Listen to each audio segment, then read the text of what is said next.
Hello, I'm Fast Lawyer. Today we're going to review Thief VR Legacy of Shadow, a game released on all the major VR storefronts on December 4th, 2025 by developer Maze Theory. It normally retails for $30. I did buy this game and I played it on the Meta Quest 3 using virtual desktop. Thief VR Legacy of Shadow is a reimagining of the classic Thief series but made for VR. It's a stealth-based game where you steal a lot of loot and either take out guards or sneak around them. Overall, I do recommend Thief VR. I think it's a solid game, but it is targeted towards a mass audience, so it's a more casual playstyle versus hardcore stealth. So if you're looking for a challenge, you will probably be disappointed by this game. So let's talk about Thief VR Legacy of Shadow, what I liked and what I didn't like. First of all, it did take me about 7 to 8 hours to complete the game. The reason I can't give you a specific amount of time is because I did experience several bugs, including 2 crashes where I lost progress in the game. I did play a total of 8.8 hours in this game. The VR Legacy of Shadow is running on the Unity engine. On my RTX 5090, I was getting a steady 90 frames per second. You do have full locomotion but no teleportation. You have smooth and snap turning available along with comfort options. You can play comfortably seated. As mentioned earlier, I did experience several bugs, including 2 crashes. On one of those crashes, I lost complete progress for that level, and there seems to be some sort of issue with the save system for this game where I noticed that it didn't always save your progress, and sometimes you were able to continue where you last had a checkpoint. There was also an issue with being able to just exit the game. Additionally, I had issues where doors would go haywire, where they would just open and close on their own, or where guards started to go haywire themselves and they would get stuck being alerted, or they would get stuck on the terrain or block the paths of other guards. So I definitely would say I experienced more bugs than I normally do with major title releases that aren't in early access in VR, but I would still say it's in a playable state, but it definitely needs more polish. And because a lot of content creators have not mentioned the bugginess of the game, I'm not sure how common these bugs are. As I mentioned earlier, this is a more casual style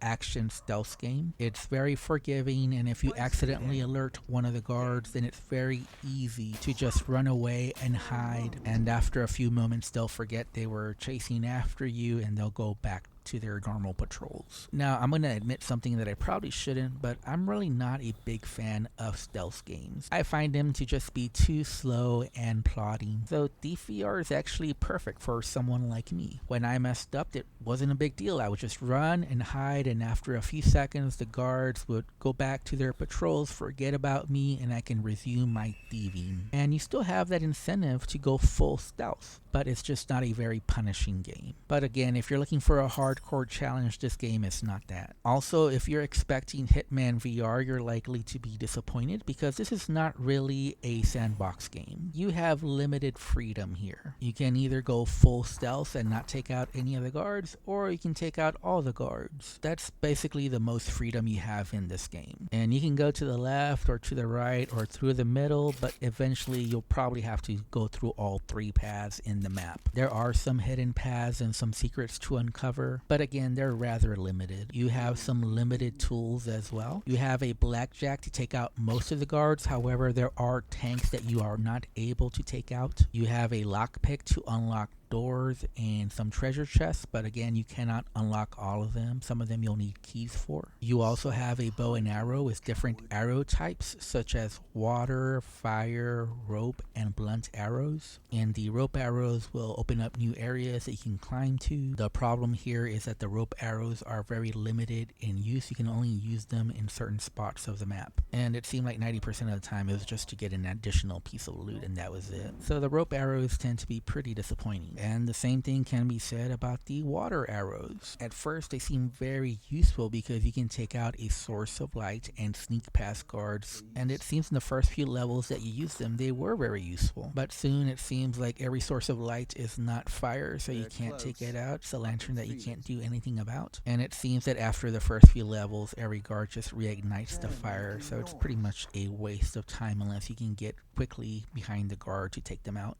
So really, it's the lack of creativity in getting around these levels that eventually brings down the enjoyment of this type of stealth action game. It just eventually feels like you're going down the directed path that you're supposed to go to, and there's just not much that you're actually solving on your own. You're doing exactly what the game wanted you to do from the very start. Now, I still like the game. Like I said, I do think it's perfect for more casual gamers, but it does feel more like a story-driven linear experience rather than a creative sandbox where you can try different things and experiment. I was not a big fan of the story. I think the story basically boiled down to there's an evil guy doing evil things, so we're gonna stop them. And we just didn't really get to know these characters at all. I think the game expected you to know the lore behind the Thief series. However, I do think the voice acting was solid along with the musical soundtrack. The level design was very good. A lot of the maps were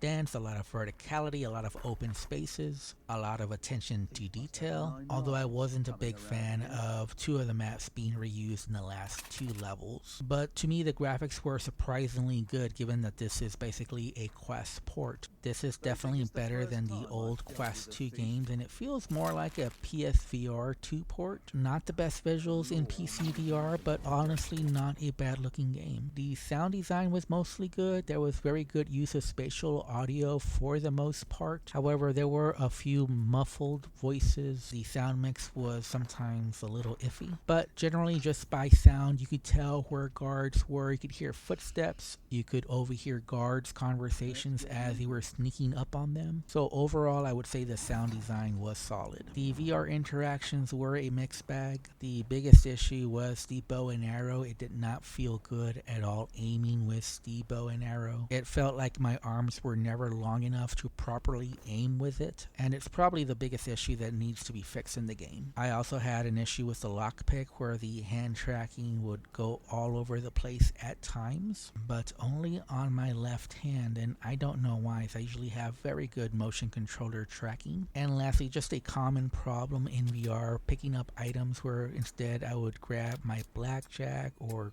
grab a door handle or grab the handle to the treasure chest instead. It happened enough that it's worth mentioning. Lastly, I do want to mention one thing that I really liked about this game, and that's how it let you play how you wanted to play. Specifically, if you want a full immersion and not have the UI get in the way, it lets you do that. There is an immersive mode where your mic tracks any sound, so you have to stay silent yourself or you alert the guards. I also liked how you could blow out the candles or use your fingers instead, and I liked how you could blow into the whistle and get the magpie to fly to you. So there are lots of immersive actions in this game that really make the world come to life in VR. It's a solid stealth action game. I do recommend it, and if I have to rate it, I would give it a solid 7 out of 10. It's perfect for casual gamers or beginners to the stealth genre, but it definitely needs more polish and it definitely lacks the challenge that some are looking for. Anyways, I'm Fast Lawyer. This has been my review for Thief VR Legacy of Shadows. If you found this video useful, if you liked it, don't forget to like, comment, and subscribe.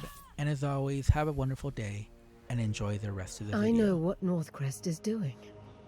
The mask's more important than I thought. He's not hoarding relics. He's preparing a ritual, one that must be performed under the blood moon eclipse. Let me guess. Robes, chanting, sacrifices.